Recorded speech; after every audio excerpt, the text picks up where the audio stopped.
ವಸ್ತುನಿಷ್ಠತೆ, ವಿಶ್ವಾಸಾರ್ಹತೆ, ನಿಖರತೆಗಾಗಿ ನೋಡ್ತಾ ಇರಿ ನ್ಯೂಸ್ ಪುತ್ತೂರು, ಜನಮನದ ಪ್ರತಿಧ್ವನಿ.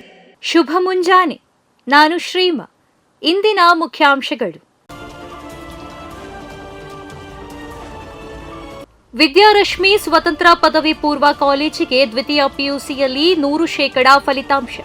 ಈ ಬಾರಿ ಮಾರ್ಚ್ನಲ್ಲಿ ನಡೆದಿದ್ದ ದ್ವಿತೀಯ ಪಿಯುಸಿ ಅಂತಿಮ ಪರೀಕ್ಷೆಯಲ್ಲಿ ವಿಜ್ಞಾನ ವಿಭಾಗದಿಂದ ಹಾಜರಾಗಿದ್ದ ಎಲ್ಲ 23 ವಿದ್ಯಾರ್ಥಿಗಳು ತೇರ್ಗಡೆಯಾಗಿದ್ದು, ಲಿಖಿತ್ ರಾಜ್ ವಿಶಿಷ್ಟ ಶ್ರೇಣಿಯಲ್ಲಿ 20 ವಿದ್ಯಾರ್ಥಿಗಳು ಪ್ರಥಮ ಶ್ರೇಣಿ ಹಾಗೂ 2 ದ್ವಿತೀಯ ಶ್ರೇಣಿಯಲ್ಲಿ ತೇರ್ಗಡೆಯಾಗಿದ್ದಾರೆ. ಹಾಗೆಯೇ ವಾಣಿಜ್ಯ ವಿಭಾಗದ ಎಲ್ಲ 22 ವಿದ್ಯಾರ್ಥಿಗಳು ತೇರ್ಗಡೆಯಾಗಿದ್ದು, ಅಪೇಕ್ಷಾ ಜಿ, ಅಮೀನಾಥ್ ಐಫಾ, ಶೈಬಾ, ನೂರುನ್ನೀಸಾ, ಶೈಮಾ ಮತ್ತು ಯಶಸ್ವಿ ರಾಯ್ ಕೆ ಈ 6 ಮಂದಿ ವಿಶಿಷ್ಟ ಶ್ರೇಣಿಯಲ್ಲಿ, 12 ಮಂದಿ ಪ್ರಥಮ ದರ್ಜೆ, 3 ಮಂದಿ ದ್ವಿತೀಯ ದರ್ಜೆ ಹಾಗೂ ಓರ್ವ ತೃತೀಯ ದರ್ಜೆಯಲ್ಲಿ ತೇರ್ಗಡೆಯಾಗಿ 100% ಫಲಿತಾಂಶ ಲಭಿಸಿದೆ. ಯಕ್ಷಗಾನ ನೃತ್ಯ ಕಲಾ ರತ್ನ ಪ್ರಶಸ್ತಿಯನ್ನ ಪಡೆದ ಶ್ರುತಿ ವಿಸ್ಮಿತ್.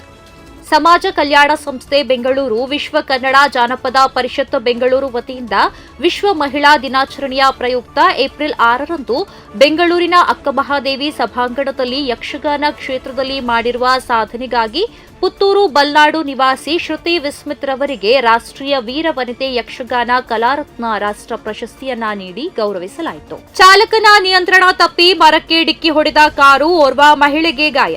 ಮೂಡಿಗೆರೆ ಕಡೆಯಿಂದ ಬೆಳ್ತಂಗಡಿಯ ಕಡೆಗೆ ಬರುತ್ತಿದ್ದ ಅಮ್ಮಿ ಕಾರೊಂದು ರಾಷ್ಟ್ರೀಯ ಹೆದ್ದಾರಿಯ ಮುಂಡಾಜೆ ಗ್ರಾಮದ ಸೀಟು ಸಮೀಪ ಚಾಲಕನ ನಿಯಂತ್ರಣ ತಪ್ಪಿ ರಸ್ತೆ ಬದಿ ಹೊಂಡಕ್ಕೆ ಉರುಳಿ ಮರಕ್ಕೆ ಡಿಕ್ಕಿ ಹೊಡೆದ ಘಟನೆ ಸೋಮವಾರ ನಡೆದಿದೆ. ಬೆಳ್ತಂಗಡಿ ತಾಲೂಕಿನ ಕಾಲೇಜೊಂದರ ದಾಖಲಾತಿಗೆ ಬರುತ್ತಿದ್ದ ಸಕಲೇಶಪುರ ಕಡೆಯ ಪ್ರಯಾಣಿಕರು ಪ್ರಯಾಣಿಸುತ್ತಿದ್ದರು. ಈ ಅಪಘಾತದಲ್ಲಿ ಓರ್ವ ಮಹಿಳೆ ಗಾಯಗೊಂಡಿದ್ದಾರೆ ಎನ್ನಲಾಗಿದೆ. ಸದ್ಯದಲ್ಲೇ ಏರಲಿದೆ ಖಾಸಗಿ ಬಸ್ ಟಿಕೆಟ್ ದರ. ಡೀಸೆಲ್ ಟೋಲ್ ದರ ಏರಿಕೆ ಹಿನ್ನೆಲೆಯಲ್ಲಿ ಟಿಕೆಟ್ ದರ ಹೆಚ್ಚಳಕ್ಕೆ ಬಸ್ ಮಾಲೀಕರ ನಿರ್ಧಾರ.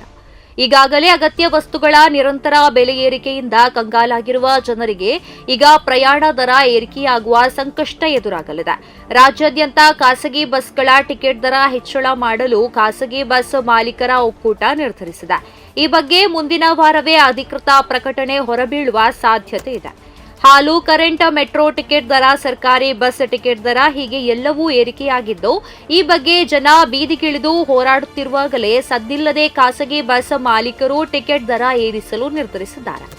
ಡೀಸೆಲ್ ದರ ಏರಿಕೆ ಹಾಗೂ ಟೋಲ್ ದರ ಹೆಚ್ಚಳ ಹಿನ್ನೆಲೆಯಲ್ಲಿ ಸರ್ಕಾರದ ತೀರ್ಮಾನಕ್ಕೆ ಕಾಯದೆ ತಾವೇ ದರ ಏರಿಸಲು ನಿರ್ಧರಿಸಿದ್ದಾರೆ. ಪ್ರತಿ ಬಸ್ ನಿರ್ವಹಣೆಗೆ ಸದ್ಯ 18ರಿಂದ 20 ಸಾವಿರ ರೂಪಾಯಿ ಹೆಚ್ಚುವರಿ ಖರ್ಚು ಬರುತ್ತಿದೆ. ಹಾಗಾಗಿ ದರ ಏರಿಸುವುದು ಅನಿವಾರ್ಯ ಎಂದು ಬಸ್ ಮಾಲೀಕರ ಸಂಘದ ಪ್ರಮುಖರು ಹೇಳಿದ್ದಾರೆ. ಪ್ರತಿದಿನದ ಸುದ್ದಿಗಳಿಗಾಗಿ ನೋಡ್ತಾ ಇರಿ ನ್ಯೂಸ್ ಪುತ್ತೂರು, ಜನಮನದ ಪ್ರತಿಧ್ವನಿ. ಧನ್ಯವಾದಗಳು. ವಸ್ತುನಿಷ್ಠತೆ, ವಿಶ್ವಾಸಾರ್ಹತೆ, ನಿಖರತೆಗಾಗಿ ನೋಡ್ತಾ ಇರಿ ನ್ಯೂಸ್ ಪುತ್ತೂರು, ಜನಮನದ ಪ್ರತಿಧ್ವನಿ.